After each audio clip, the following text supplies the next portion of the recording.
닉마파는 티베트에서 가장 오래된 종파로 오래된 학파라고 하며 여기에 속한 스님들이 붉은 가사를 입기 때문에 붉은 학파라고도 한다. 닉마파는 다른 종파에 비해 그 역사가 300년 정도 앞서는 파드마 삼바바의 가슴에 따라 밀교적 수행을 중시한다. 을 등지고 몸과 마음을 닦으며 주문과 예로 깨달음을 구한다. 그러나 이런 닉마파는 오래지 않아 자취를 감추된다. 스승의 제자로 비밀리 이어지는 밀교적 수행 방법 때문에 사원도 교리도 남아있지 않다. 그러다 12세기 초 시지아 치용라이 대사가 등장하면서 닉마파의 일대 개혁이 가해졌고 그로부터 닉마파는 명실공히 네 종파 중의 하나로 자리매김을 하게 된다. 닉마파는 다른 불교 종파에 비해 많은 신을 섬긴다. 석가모니 부처님은 물론 석가모니 불에게 부기를 준 연등을 비로자나불 문수보살 등을 섬기고 심지어 본교의 신을까지 모신다. 특히 인간의 머리와 뼈를 공양으로 바쳤던 것은 본교의 영향으로 보인다.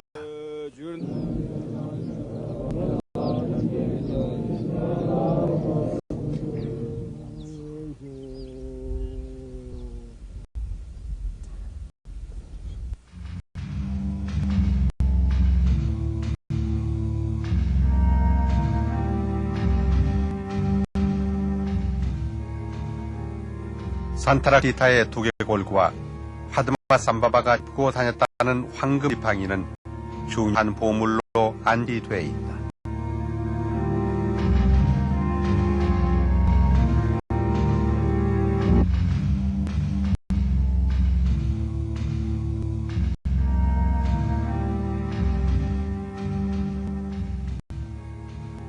오늘 닉마파의 스님 예전과는 달리 일정한 사원에 머물며 조직적인 교단으로서 자리를 잡아가고 있다.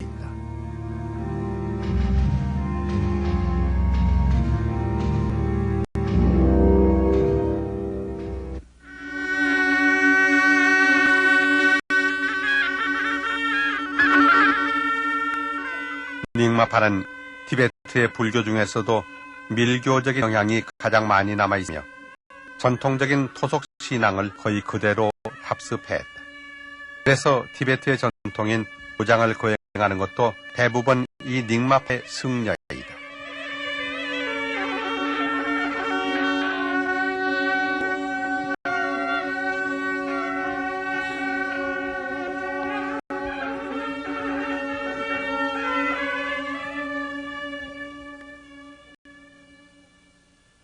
티베트에는 붉은색과 흰색, 그리고 검은색으로 단장한 사원이 많이 눈에 띄는데 이들은 대부분 사캬파의 사원이다.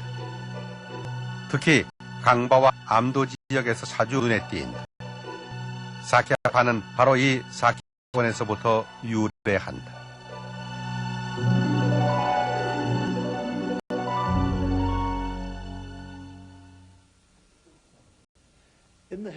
이곳은 시카지에서 150km 떨어진 고원의 사캬 사원입니다. 사캬란 티베트어로 회색빛 흙을 의미하는데 티베트 중앙의 창지방에 풍족구 겔포가 세운 사원의 이름입니다. 1073년 풍초크 겔포가 창건을 했고 1011년 그의 아들 닝포가 중건한 것입니다. 사캬파는 현교 계통의 불교로 석가모니 부처님의 가르침을 엄격하게 따릅니다. 이 교파의 상징은 세 가지 색인데 먼저 빨간색은 지혜를, 하얀색은 자비를, 그리고 검은색은 금강불을 상징합니다. 사캬파는 한 역경승이었던 동미가 장시한 종파로 사캬파가 중시하는 종지는 윤리적인 덕목으로 동미의 가르침을 따른다. 나쁜 일을 하지 말고 모든 욕심과 근심 걱정을 버리고 성을 이룬다는 어찌 보면 단순한 이 가르침은 수백 년이 흐른 지금에도 티베트 사람을 감화시키고 있다. 사키야파는 닉마파에 비해 일교적인 분위기가 덜하고 대신 석가모니 부처님의 법을 아주 엄격하게 따른다. 그래서 지혜보살인 문수보살을 가장 숭상하고 경배한다.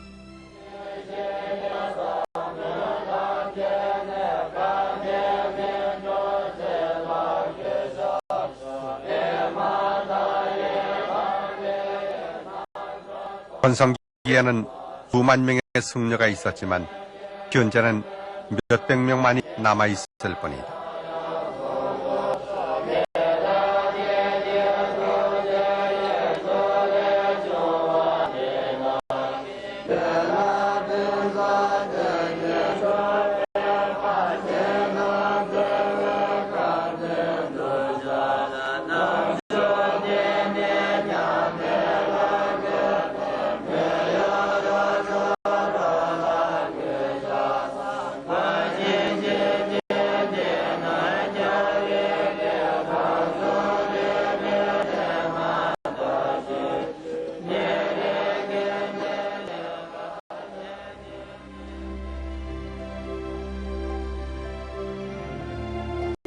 가운데 사키야파의 개조인 쿵간잉포의 장이 보인다.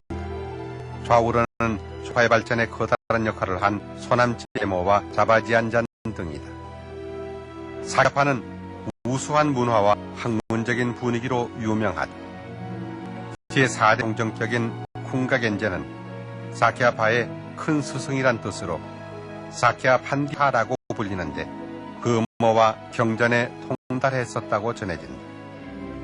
그가 남긴 사키야 록집은 아주 간결하고 생생한 언어로 되어 있어 그의 인생관, 정치적, 종교적 장을 충분히 알 수가 있다. 이 어록집은 오늘날에도 많은 사람들이 아며 실천하고 있다.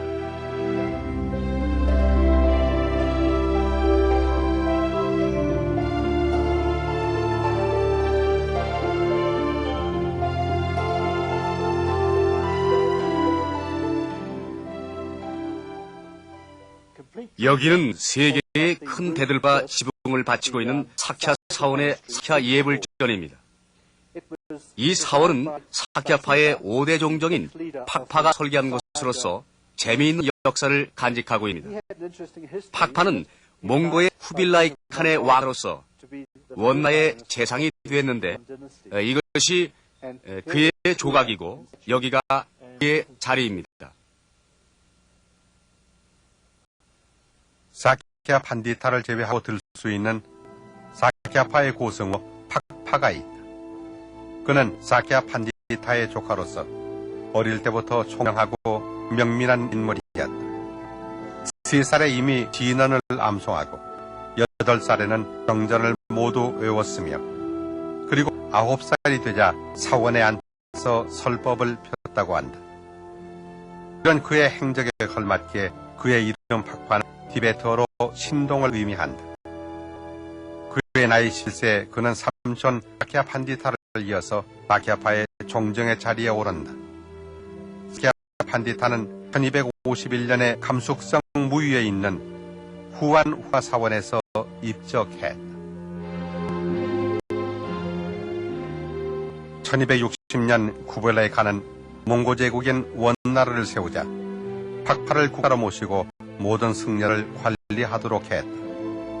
쿠빌라이가 사키야파 이외의 다른 종파는 무리하자 팍파는 모두 티베트 불교이므로 한 가족과 같다고 역설했고 이로 인해서 그는 티베트의 모든 불자들로부터 깊은 신뢰를 얻게 됐다. 팍파는 1269년 쿠빌라이의 미용을 받들어 티베트 문자를 변형시켜 몽고 문자로 창시했다. 팍파의 노력의 결실로 몽고 문자 오늘날까지도 쓰이고 있다.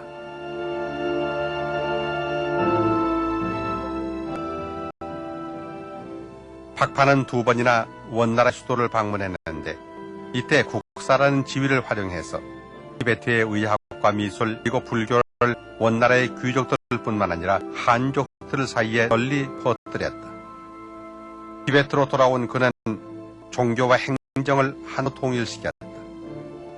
그리고 대규모 선거표를 열었으며 각 사례 풍부한 시주를 바쳤다. 해서 티베트의 불교는 꼭 번성했지만 박파는 1280년 불과 46세의 나이로 짧은 생을 마감하고 말았다. 나라가 몰락함에 따라 사키야파도 운명을 같이 할 수밖에 없었지만 그때 건립된 사키야파의 수도원들은 아직도 곳곳에 남아있으며 그 사원을 바탕으로 진도들도 명맥을 유지하고 있다.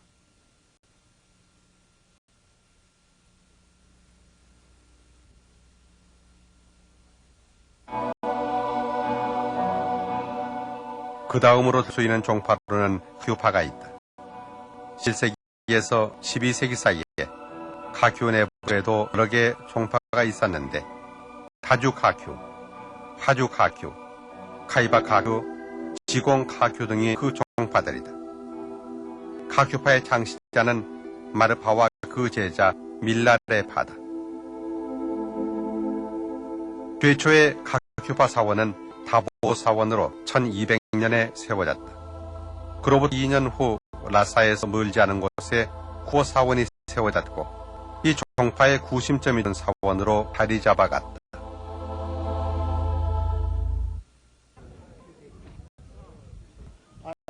이곳은 해발 4,600m의 후보 사원입니다. 라사에서 70km 떨어진 계곡에 자리 잡고 있는 이 사원은 카규파의 대표적인 사원입니다. 카규파는 백이학파라고도 불립니다. 카규파는 스승이 제자에게 구술로 전하는 밀교적 수행 방법으로 아주 유명합니다. 지금도 이 방식이 남아있긴 합니다. 한때 이곳에는 수천 명의 라마승들이 모여 수도했지만 지금은 겨우 170여 명 정도 남아있다. 후보 사원 외에도 카큐파는 다른 두 지역의 사원을 중건했다. 그때가 카큐파의 전성기였다. 카큐파의 여러 종정들은 대개 지자치구의 관리를 겸했다.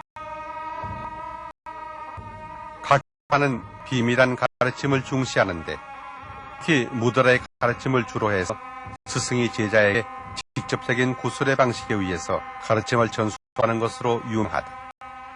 카큐란 티베트어로 구술의 전수라는 뜻으로 또 카큐파의 스님들과 불자들은 인적이 드문 산 동굴로 들어가 수행하는 경우가 많다.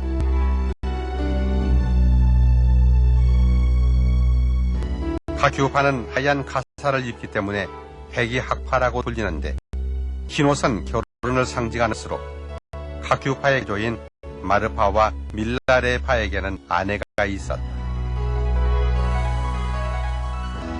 마르파와 밀레파는 밀교의 고승으로 알려져 있다. 밀라레파는 7살 때 아버지를 여였다. 그러자 숙부와 숙모가 재산을 가로채고는 그와 어머니를 종으로 부렸다. 남편이 물려준 땅과 재산을 잃고 굴욕을 당한 데 분노한 밀라레파의 어머니는 복수를 하기 위해서 밀라레파에게 마법을 배우게 했다. 밀라레파는 그가 배운 마법을 사용해서 그와 그의 가족들을 괴롭혔던 모든 사람들을 처참하게 시켰다. 그러나 후에 그는 자신의 행동을 뉘우치며 불교에 귀의했다. 그리고 38살 되던 해에 마르파를 만나 자신의 스승으로 섬겼다. 마르는 6년간 그를 시험했다. 그리고 밀라레파가 8가지 혹독한 시련을 겪게 함으로써 죄악에 물든 과거를 청산하게 했다. 그런 다음 밀라레파에게 밀교 모든 비법을 전수했는데 밀라레파는 그것을 열심히 익혀 도를 깨우쳤다.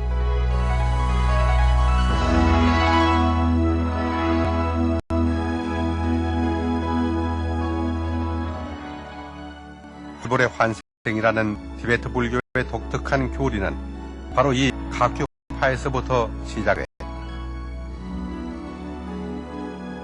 1256년 몽고의 황제는 카큐파의 위대한 스승인 카르마 박씨의 제2대 화신을 만난다.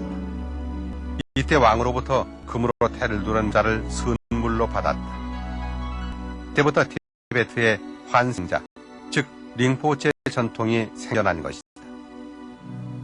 카르마 박씨는 1283년 추부사원에서 열반에 들었는데 지금 그 17번째 화신이 생존해 계신다. 16번째 환생자는 1925년에 태어난 식 있는 라마승이었다. 1981년 미국에서 입적할 때 남긴 유장에는 동테투에서 바로 시작하는 마을에서 문주라는 이름을 가진 아버지와 갈루라는 이름을 가진 어머니 사이에서 환생할 것이며 태어나는 때는 4발 달린 짐승의 해가 될 것이라고 예언했다. 현재 17대 환생자는 중국 정부로부터 인정받은 최초의 링포체다.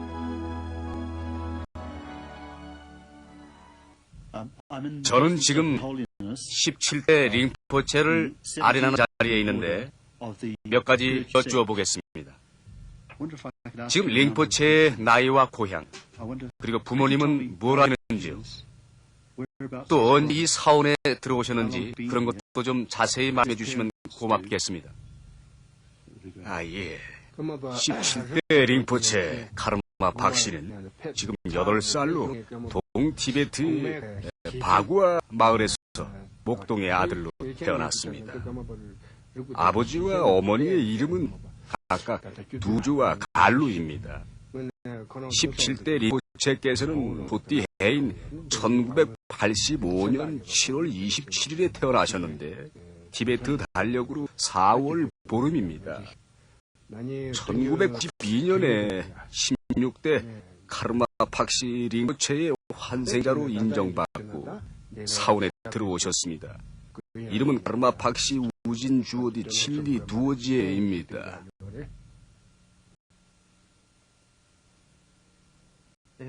이외에도 몇몇 작은 파가 더 있었는데 주 종파들과 협력하며 살아남아 그대로 사라지기도 했습니다. 겔룩파는 그 중에서 가장 새롭고 혁신적인 종파입니다. 겔룩이란 티베트어로 선행이란 뜻인데 이들은 계율을 엄격하게 적용하고 따릅니다. 파의 가르침은 철저하게 무욕과 선행을 강조합니다. 겔룩파는 아주 개방적인 성격을 가지고 있습니다. 이들은 모두 노란 모자를 쓰는데 이것은 교리에 헌신하겠다는 서약의 표현입니다. 이것 때문에 겔룩파를 화모파라고도 합니다. 겔룩파는 그 발달 과정에서 티베트와 암도장의 6대 사찰을 세웠는데 오늘날까지 이들 사찰은 티베트 불교의 상이 되고 있습니다. 라사에서 북동쪽으로 60km 정도 가면 양구오 산에 자리 잡은 간덴 사원이 있다. 거대한 규모의 이 사원 3차 승려가 들어갈 수 있는 커다란 법당이 있지만 지금은 500명 정도만이 수행하고 있다.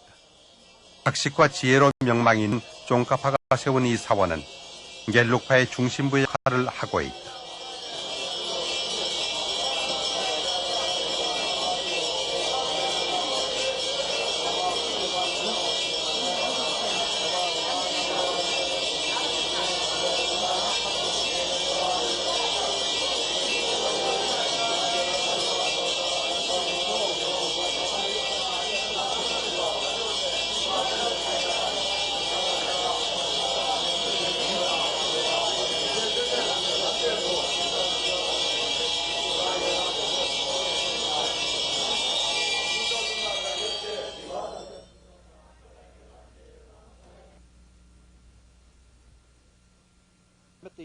저는 지금 쌀덤이라는 뜻의 드레풍 사원에 있습니다. 이 사원은 1419년에 세워진 것으로 쫑카파의 제자인 지안 쿠에제가 건립했습니다.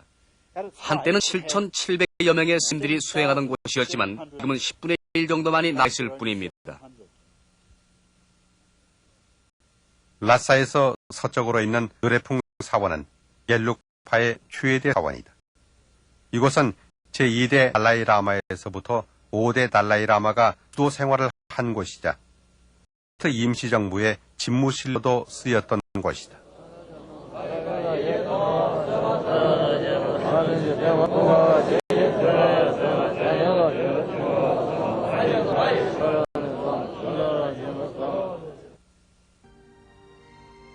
현재 중국의 감숙성이나 청해성, 산성, 운남성 등에는 크고 작은 갤루파의 사원들을 볼 수 있다.